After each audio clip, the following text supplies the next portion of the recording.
ONF has is playing a role in taking an existing open source project that's been developed in an academic setting and putting it on a larger stage as it is moving toward commercial adoption.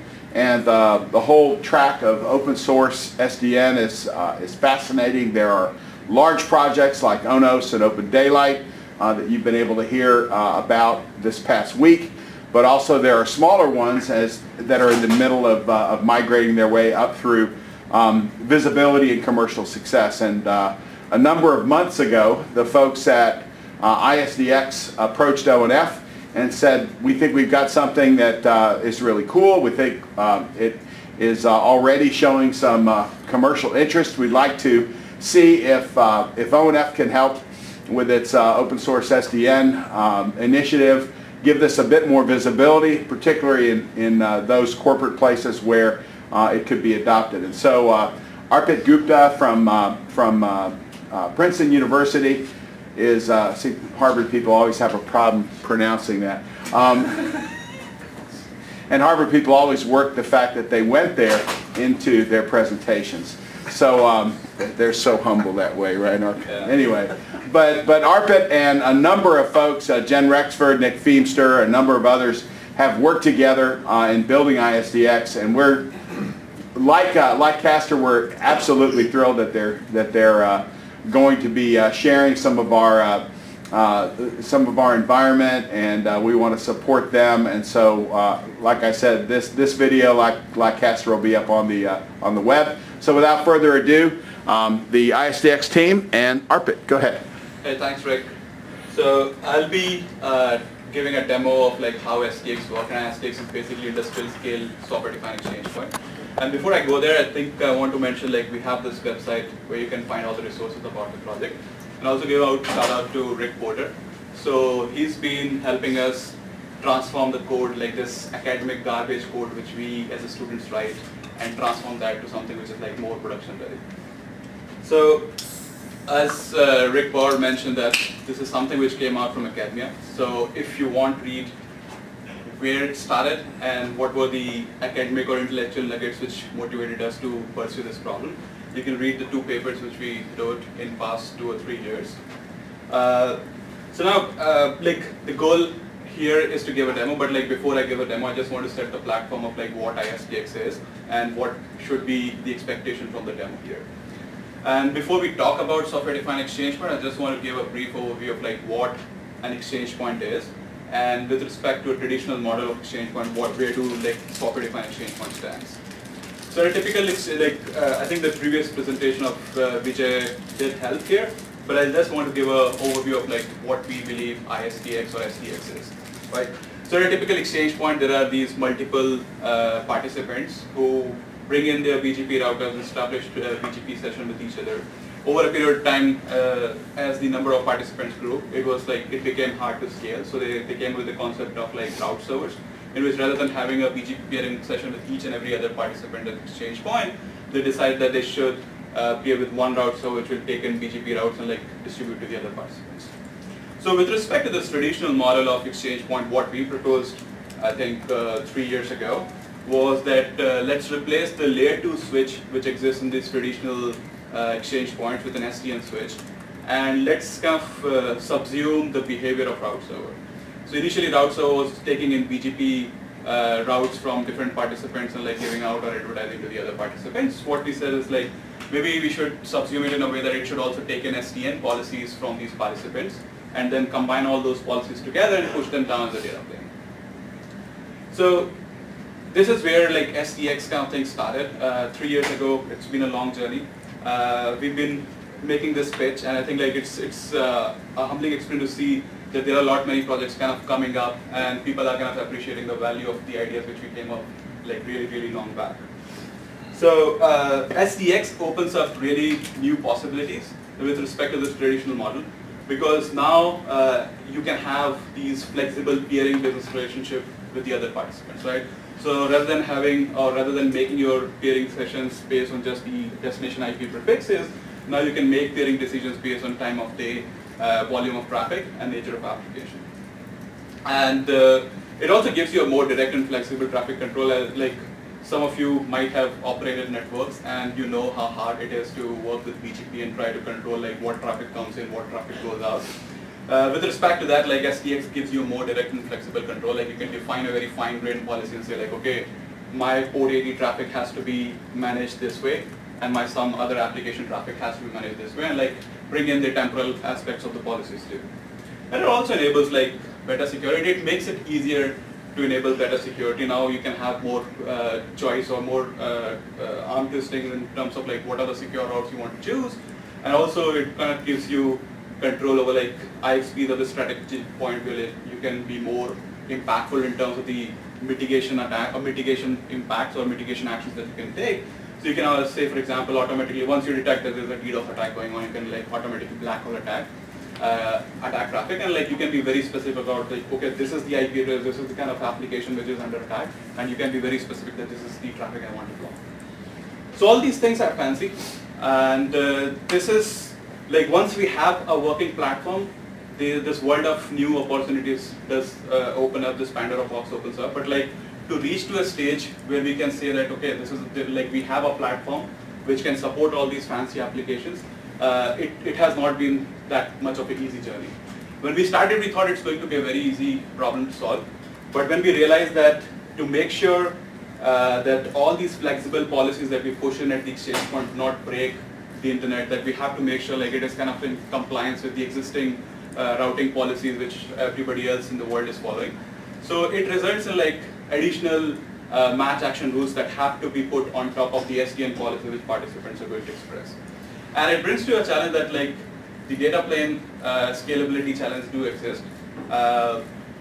So Noviflow is here, so maybe you don't agree with the numbers I have here, but this is like few years back, this is what the state of art was. Things have grown better. So the problem is like these data plane devices or the hardware switches, they had a limitation in number of forwarding table entries that can be supported. And also the rate at which these updates can be made to the data plane, right? So imagine that you have like these BGP policies by the participants, and on top of those BGP policies, you write some SDN policies. And at the same time, like these BGP updates are coming in all the time. So you have to make sure at any point of time there is a congruence between the SDN policy and the BGP policy, and like things are changing all the time.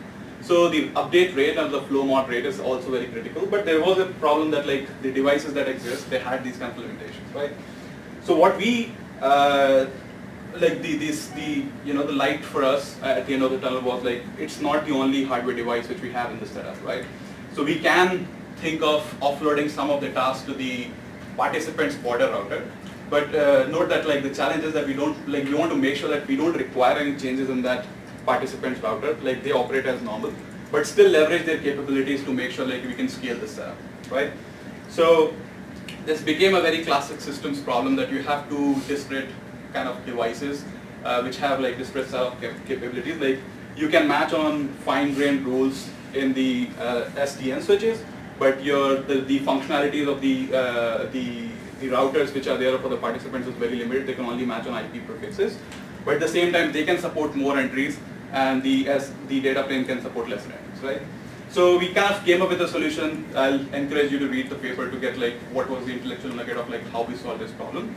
But what we actually demonstrated, and we worked with one of the European exchange point to get the actual data like BGP rips and BGP updates and all those things, and we actually demonstrated that one, if you don't do anything, it's going to blow up.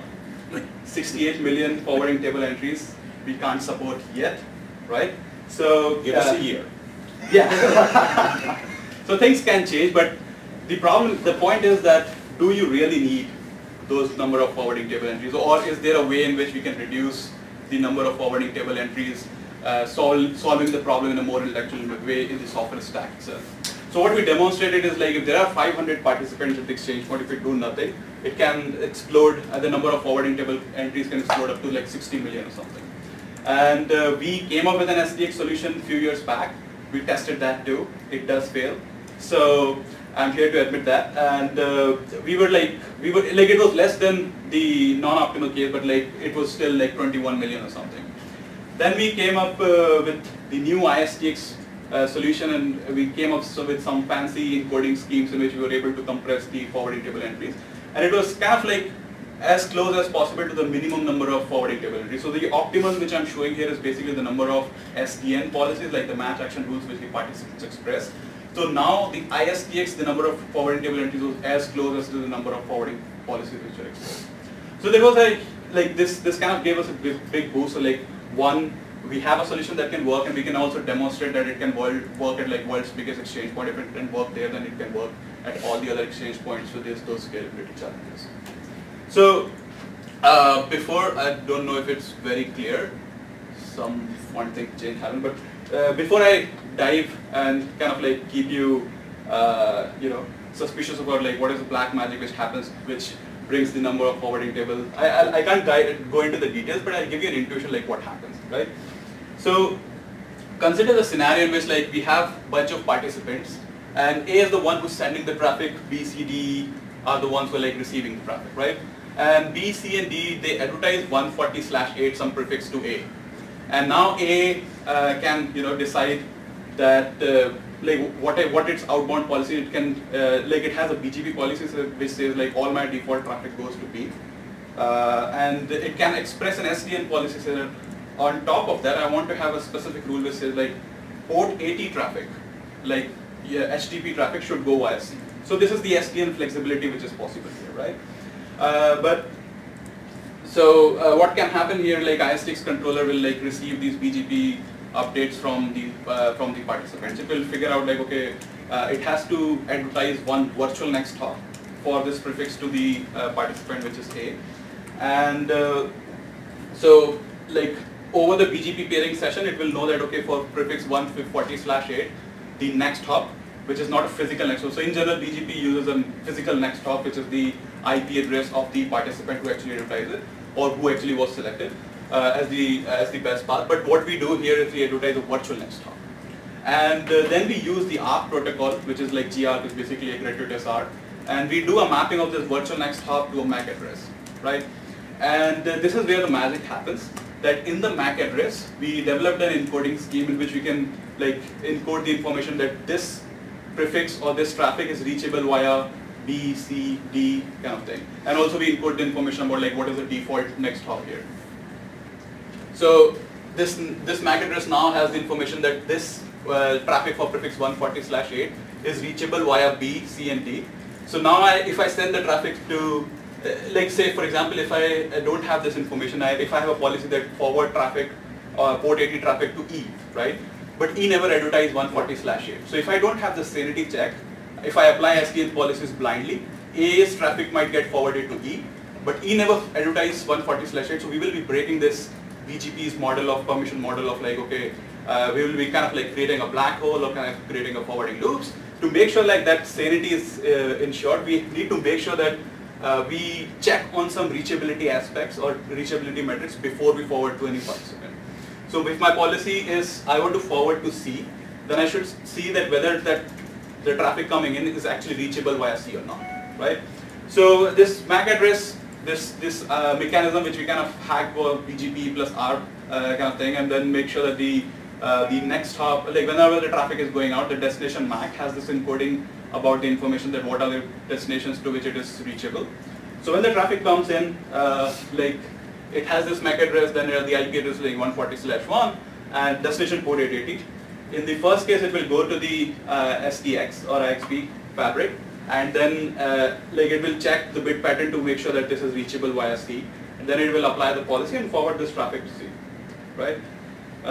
But in the next instance, C advertises or withdraws the route to 140/8, right?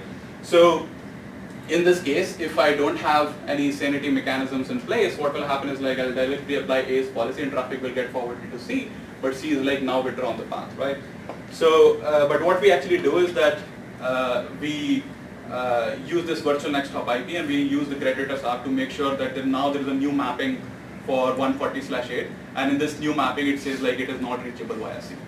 So when the traffic comes in, like it will match on the default policy rather than the SDN because it's not now reachable via C, and the traffic will go to B. So this is just to give you an intuition. Like there are a lot more details, and I'll encourage you to read the paper for all the details.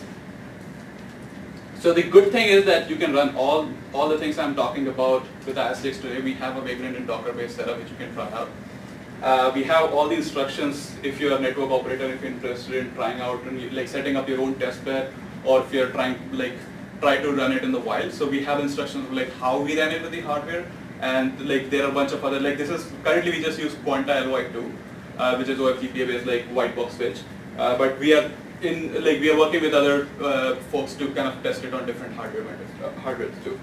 So this is the GitHub repo, and like it has all the detail. I'll give a walkthrough of the demo and I'll dive deeper into what is there, what is the structure of this repo. So before I jump into the demo right away, I'll quickly give you an overview of like what iSDX architecture is like, right? So we design it in a way that there are it's quite modular. So you can play with this modularity that you can change different layers of the software stack. And this is kind of exactly what is happening. So there is a project in Europe which is called Endeavor, and they are also interested in the software-defined exchange points, but they have a problem setup which is slightly different because we considered for our basic setup that there's just one STL switch.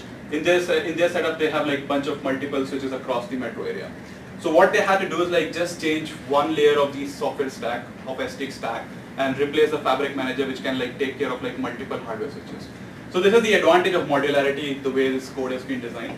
But this can be broadly, like the architecture can be broadly divided into two portions, which is like central services, which is like what the IXP framework of the operator is kind of responsible for. And then there are like each participant's controller. So these participants' controller can either reside in participant's own network, or they can reside in the SDX software location, whatever is provided. You can think of them as like Docker instances or like VMs or small instances which are like owned by the participants. So they don't explicitly have to share their like business sensitive SDN policies with the IXP operators. Like this is something that they can maintain in their own home. So the way it works is like when a traffic comes in the exchange point fabric, we kind of like sniff it into the ARP messages going in and out and like BGP messages going in and out. And this central service is going to like act as a relay. It will relay the BGP message to the appropriate participant controller. And then participant controller will have its own RIP database like SDN policies. It will do them like the mapping which I was showing about like the prefix to the virtual next hop IP and MAC. This is all the participant is responsible for. So we have the code is designed in a way that like different participants can have their own logic of implementing things, and that's not going to break the system. So if there is like common language or abstraction with which everybody operates, and that is how the participants are going to communicate to the fabric manager saying like this is what the rule, these are the rules I want to push in the network. So apart from this easy like flexibility in terms of programming, but it also helps us in terms of scalability. So like Papers has more detail about like how it helps in scalability, but like separating across these participants, each participant doing its own job helps us a lot in terms of scalability too. So now let's kind of jump into the demo framework. So this has been, I was talking to Rick in the morning, this has been a demo which kind of serves the purpose in a sense that it catches all the different aspects or different requirements that SDX setup can have. And it's a very simple demo. I've been running this for 2 years. Like we have made multiple iterations, but like the story has been a bit similar, that there are like 3 participants. One of them, A, is going to write some outbound policies, and then the C is going to write inbound policies because it has 2 ports at the exchange point. And B is going to make advertisements, and like it can be a default place where you can dump traffic, right? So C and B are advertising 140/24, change a bit, to the SDX controller, right? And the policies expressed by these participants is like ASA router has a policy that I want to match on port 80 and forward that traffic to B. And there are like 2 other ports. These are like, you know, not real services like 4321 and 4322, and they have to be forwarded to C, right? Sorry. So ASC, which is like another participant exchange point, it expresses an inbound policy. That is the policy of like how should I be receiving traffic, right? So now it says that my traffic for port 4321 should be received on C1 and 22 should be received on C2. So this sounds like a very simple policy, but like imagine trying to do this with BGP as an exchange point, right? So having that level of granularity, or fine level of granularity, and being able to express those kind of policies is kind of critical, and it has been the motivating case for SDX and like people using SDX. So the way we run our demo, I'm like just giving a brief overview. I'll run an actual demo, don't worry. So these are like, we basically have a bunch of iPerf servers running on different ports at different routers, and then we'll send the traffic and kind of demonstrate that these policies are getting applied. Okay. All right. So let me go to the demo setup.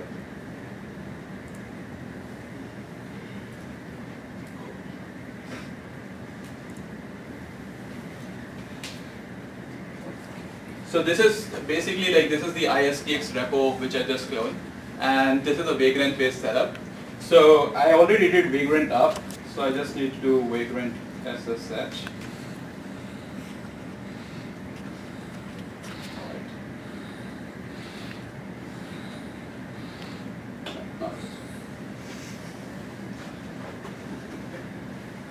So I was mentioning the iSDX GitHub repo.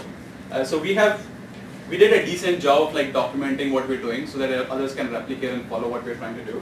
So the demo which I'm going to run is like a basic multi-switch setup in which we apply different policies or different switches kind of thing. And the demo setup is again similar, that there are 140/24, 150/24 are the prefixes advertised by B, C, B and C, and A also advertises the prefixes, but like in our setup it's going to send the traffic, and it expresses bunch of outbound policies, and C expresses bunch of inbound policies, right? So, so I'm gonna copy this and tell you what's happening.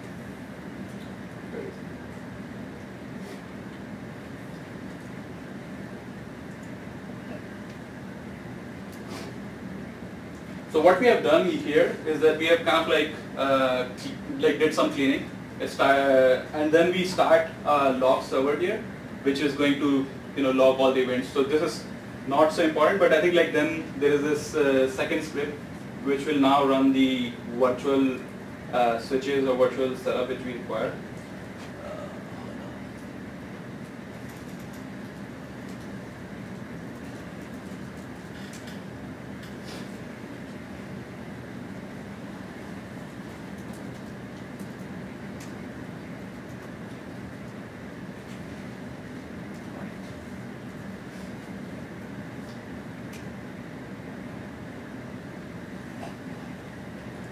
So this is the one which is going to launch the mininet script, and in the mininet, like whatever routers and these switches I've shown, it will just pop that up, create the links and all those things.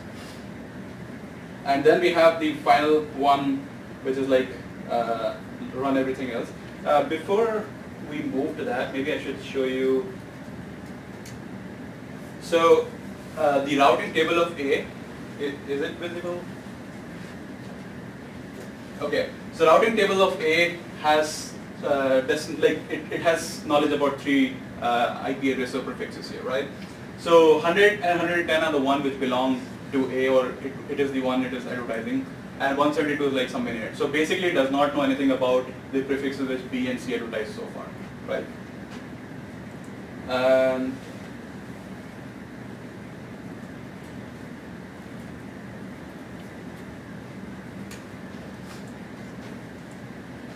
So now we are basically starting these participants. As I mentioned, like there are these central services and there are like participant services. So in our experiment or in our demo, we have like 3 participants. So it will start 3 different instances of those participant controllers. Then they will make BGP advertisements via the route server, and that's how they will receive all this BGP. And then they will have their own logic of like what SDN policy they want to apply, and then that will result in like flow mods in the data plane. So the other project was mentioning about using Quagga for route server, but in our scenario, as you noticed, that we play a lot with BGP protocol, that we advertise like virtual next hops for different prefixes. So we use ExaBGP, which is considered as like a Swiss knife of playing around with BGP. So the suitability is like, we basically developed our own logic of like how you want to make default BGP selections and like how you want to map prefixes to virtual next hops. So like that is something which was not so hard. So we did that. Like ExaBGP facilitated us to we are now able to sniff in into all the BGP traffic that is going in, and then we can make manipulations to those BGP advertisements. So that was like a easier way of doing it, and it also scales well. So this is when we kind of in the setup I start the ExaBGP, and once I start the ExaBGP, then basically all the this peer connection of BGP setup will start, and they will start exchanging routes. And once they start exchanging routes, that will result in more flow mods based on the prefixes that were advertised. Okay. So let's go back to this mininet route -n command. And now you see that we have advertisements for 140 and 150, right? So these are both of them by default they were selecting B, and now we'll see if SDN policies of A are getting applied, or if SDN policies of C are getting applied or not. Okay. So okay, so just to give you a more sense of what happened when I run that magic script of test 3. So this is what happened. We ran this fabric manager. Fabric manager is the layer which I showed in the architecture, which is responsible for mapping any kind of open flow requests into the Rio-based open flow setup. So it's basically implemented in Rio. It takes some JSON messages from either participant controller or the central service, and then translates it to the open flow. So our dependence on Rio is only limited by this module. So if you want to use any kind of other SDN control, you can just move or change the implementation of the fabric manager. You don't need to change any other module of the SDX software. And then X controller is basically the basic IXP controller, which is responsible for this orchestra or dance show which happens in SDX. So when traffic comes in, it has to go to a particular set of switches or a particular set of tables. So all that orchestration is done by the IXP controller.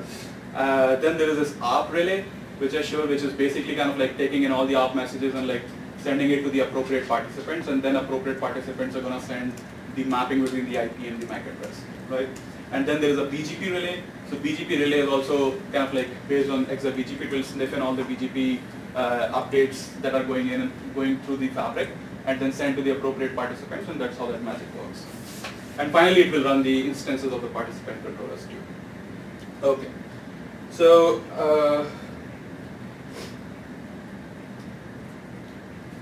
so I can jump to test 2 here, because test 1 is basically for port 80, and port 80 policies forward to B, and B is already the default route.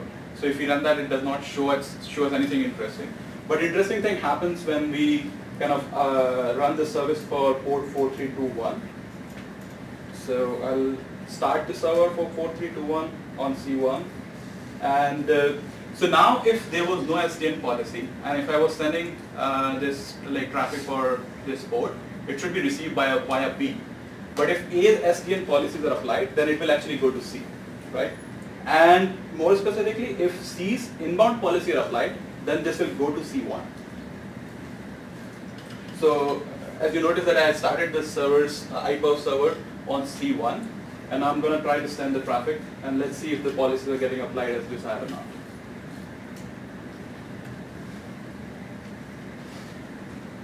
So no magic, no flop show here, it does work. So it kind of demonstrates that A had an SDN policy which says my 4321 traffic has to go to C, and then C said traffic for 4321 has to be received via C1. So what I'm demonstrating here is 2 different policies are getting composed in the data plane, and the final outcome is combination of these 2 outbound and inbound policies. So if you are a participant at the exchange point, you have to explicitly define your policies, this is what my outbound policy is and this is what my inbound policy is. And then SDX kind of magic happens that it combines all those policies together to push this coherent set of rules, and that's how the traffic is steered based on those policies. All right. For ceremonial reasons, I can run the second, this other test too, and then I'll move to your other things.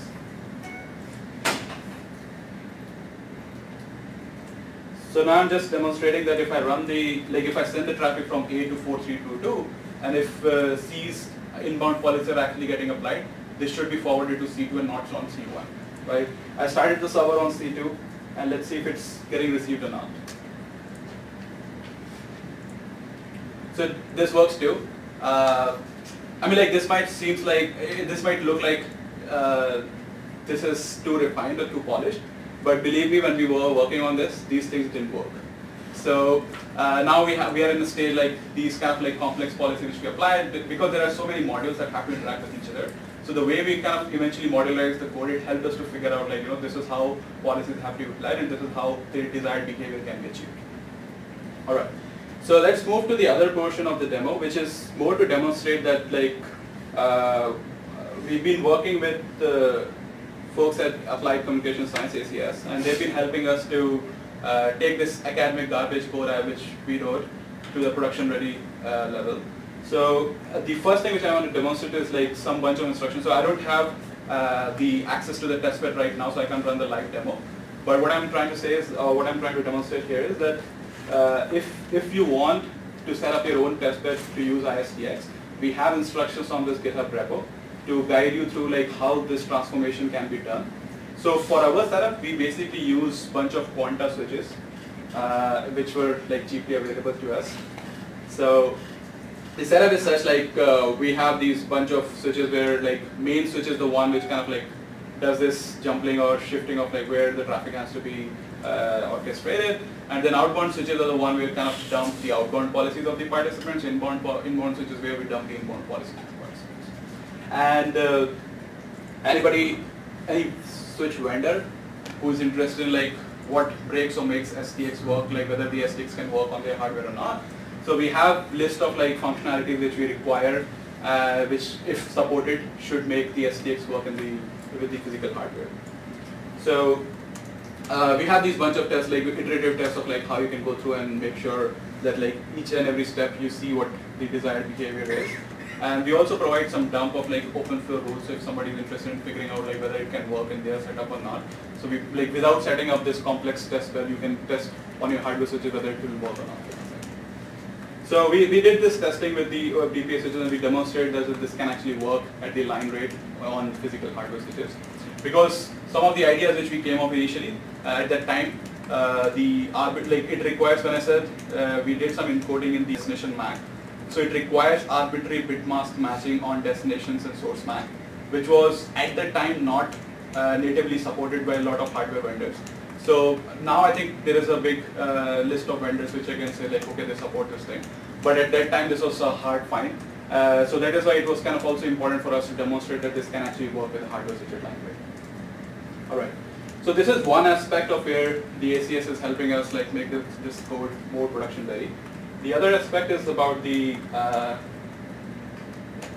regression testing. So basically, the kind of networks where we're trying to target and deploy SDX, the feedback is that it should not fail. And we understand that it should not fail. So we try to build a very extensive regression testing test bed or setup in which we play around with different policies. So I think like the demo which I showed you looks like a very simple demo, and it is. So we kind of like build this test suite in which you can increase the number of participants, increase the number of prefixes, change the number of SDN policies. So it's a work in progress, but like I'll try to demonstrate like what we have right now. But the goal is that like you can play with all the different parameters which can help you test this at different extremes and make sure that the system is not breaking, and like also give us feedback like what are the places we should improve. So this is kind of like how we build the simple demo which I was trying to demonstrate, and then I'll go through like how we kind of make it more advanced.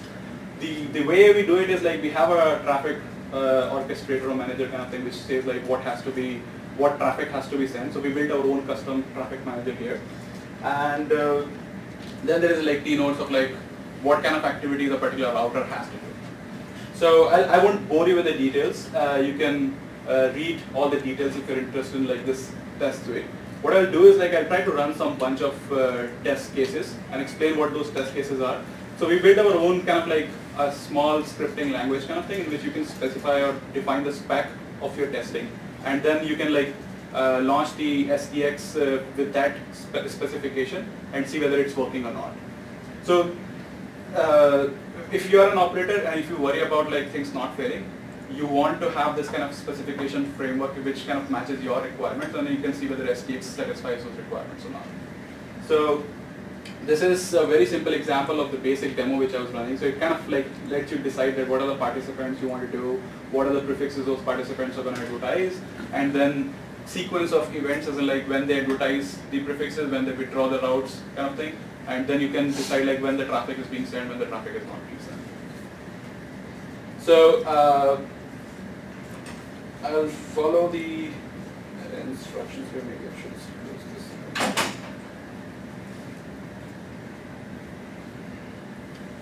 So I'm just shutting down the previous demo which we had.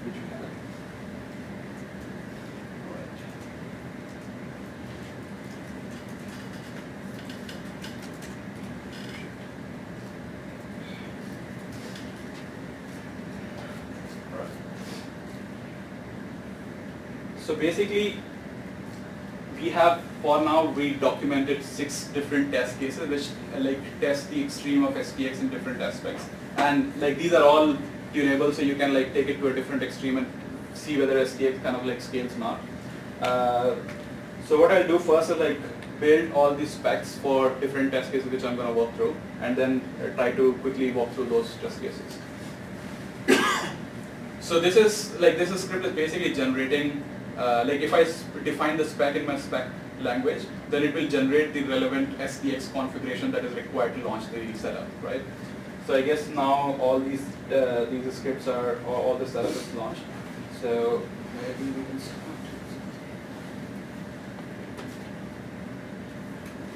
So the first demo which I was running was basically test 0,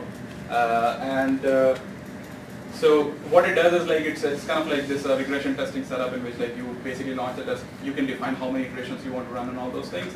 So it will do all the job of like pulling all that configuration, launching the SDX setup, and then pushing the policies. Oh fuck. Okay. Okay, I think somebody didn't get killed. Yes. You can run that cleanup script. Is it in the test? No, it's in decontrol / cleanup. Oh, okay, yeah.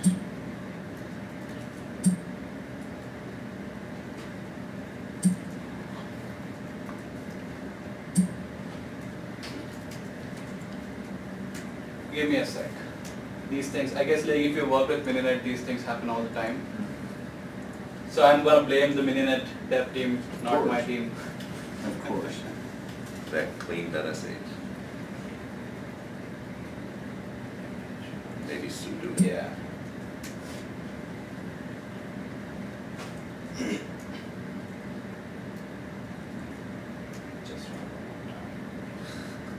Just to be sure. All right. Let's see.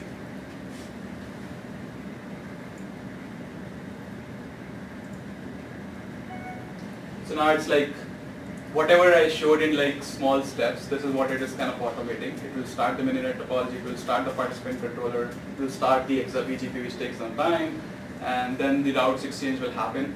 And so basically like there were a bunch of tests which I was like manually running. So all these tests are like now automated. So you can define all different type of tests which you want to do, and then you can like make sure that whether the SDX is doing what it is desired to do or not. So this is like one test 0. I can quickly give why other test scenarios are kind of important. Maybe I can walk through the test MS2. So so these 6 scenarios which we kind of generated are kind of a simple abstraction of like different combination of possibilities that can go wrong or things we want to test. And then I think like you can just scale it up with respect to your scripts, and like you can shoot it to hundreds and thousands of participants and see what happens basically. So in this second setup is basically like there are now 2 set of participants who are sending to 2 different set of other participants, and like there's an overlap of like who they're sending the traffic, and that is test MS2.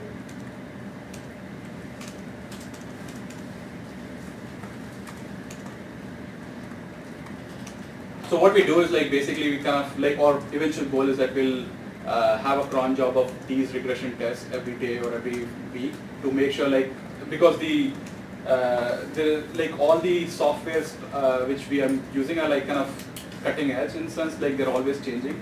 So for example, we were using Ryu, they had a new version, things break all the time. So get a sense of like whether this new software which is now kind of updated, whether it's breaking the SDX or not. So like for those, we have this bunch of regression tests, and that's very useful. So I think like in this again, we had these bunch of 6 different tests, which we, so now we're seeing pass, so it's a good news, but like sometimes we do see some failure, so that is a motivation for us to figure out like if something broke or something. So, the other test was basically in which like we increased the number of like this setup of like people sending to other 2 participants or 3 participants, and maybe I can skip this. So I can go for the test 4, which was basically I can increase the number of participants to which I'm sending the traffic, or like having these SDN policies.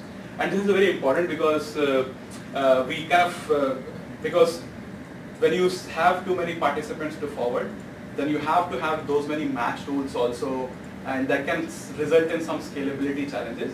And we identified like when we do with SDX and when we do without SDX kind of thing, there's a big difference in terms of scalability challenge. So this is some test which we can kind of included that, okay, if you want to test that whether this is scalability of outbound policy is satisfied or not, then this is a test case which we should run, and then you can kind of automate like increase the number of participants to do this stress testing. And more on that, and I think like the final was, so this is, the other one was like inbound policy, so we kind of like stress test the inbound policies too. So there are like all these B1 to B9, or you can like increase that number, and all of them have like different kind of inbound policies here. And finally is like a bit more complicated, complex, that different participant can have forwarding outbound policies or inbound policies for traffic coming from different other participants. So kind of creating a complex metric of forwarding policies, matrix of forwarding policies, and then stress testing whether like SDX thing is scaling or not. So I don't know if you got bored with all this, but I'm just saying all this because we kind of are very sensitive to the fact that SDX should go to the next production level thing, and without having a solid regression test suite, we cannot guarantee other folks that this actually works in different scenarios. So we've been working on this. I think I can go back to my slides for a brief moment. And before I kind of end, I'll like to mention that there is an ongoing effort going on with folks at Endeavor, as I mentioned. So we'll be running a high-profile demo, which is like a testbed in DevFix, which is basically world's biggest exchange point. And they are using the iSDX platform. They changed one module of the iSDX, which is like the fabric layer, which is how you put the rules in the data plane. So we're very hopeful that we'll be able to demonstrate like some applications which are relevant to both the participants at the exchange point and also the operators of the exchange point can be demonstrated at a bigger scale. Oh, and by the way, using one of our switches too. Yeah, they're using Novi Flow switch. Yes, that's a good point. So before I end this demo talk thing, I also want to point out that we also built an SDX dashboard. So again, we're not like front-end folks, so it's not so fancy. But I want to quickly demonstrate like this is how we kind of like visualize when we run experiments on SDX, and kind of like that gives a sense like things are working the way we want them to. So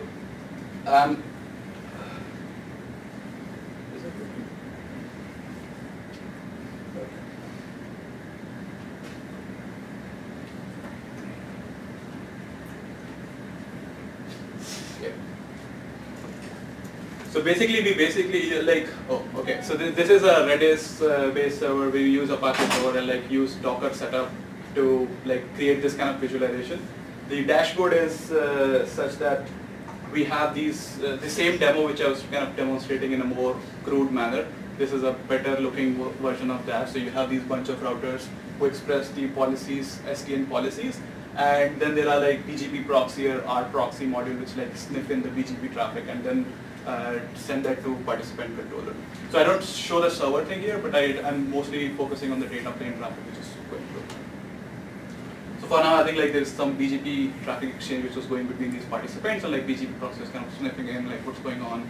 I should push my own virtual next hop IPs there, kind of thing.